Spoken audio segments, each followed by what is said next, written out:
These grannies had to walk miles to school. They worked 40 hours a week for only $25. Everyone lived together: moms, dads, children, grandparents, and anyone else who needed a place to stay. Everyone pitched in to help with everything. They sat together, ate together, talked more, and did more activities as a family. And through it all, food was at the center of love, tradition, and survival. One of the first classics is Brunswick stew, a hearty dish made with whatever was on hand: chicken, pork, beans, and vegetables. In some places, they even used rabbit or squirrel.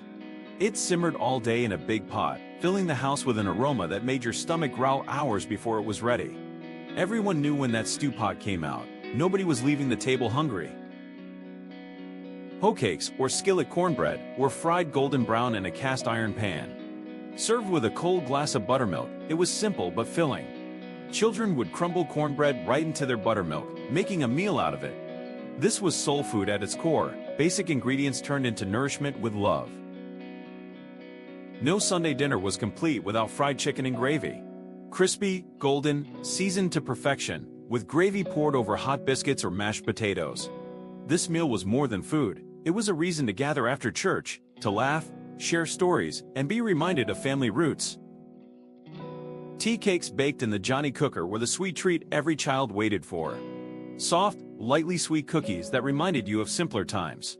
These weren't just desserts, they were love baked into every batch.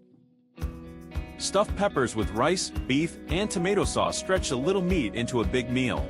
And for a touch of elegance, many families made quiche, eggs, cheese, and vegetables baked into a dish that could feed a family for breakfast, lunch, or dinner. Beef stroganoff was a creamy, comforting dish served over wide noodles. When beef wasn't available, venison stroganoff took its place. Swedish meatballs, often stretched with oatmeal instead of breadcrumbs, were another way families made the most of what they had. Nothing was wasted, and every bite counted. Shepherd's pie layered ground beef, vegetables, and mashed potatoes into one filling dish. Chicken a la king was creamy, hearty, and full of peas, comfort on a plate for families who had worked hard all day.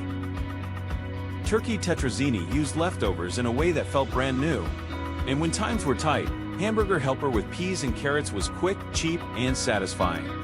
It wasn't fancy, but it kept everyone fed. Casseroles like chicken divan brought everyone together.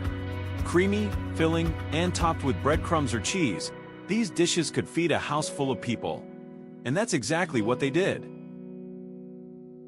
These meals were more than recipes. They were traditions. They were survival. They were proof that when everyone pitched in, no one went without.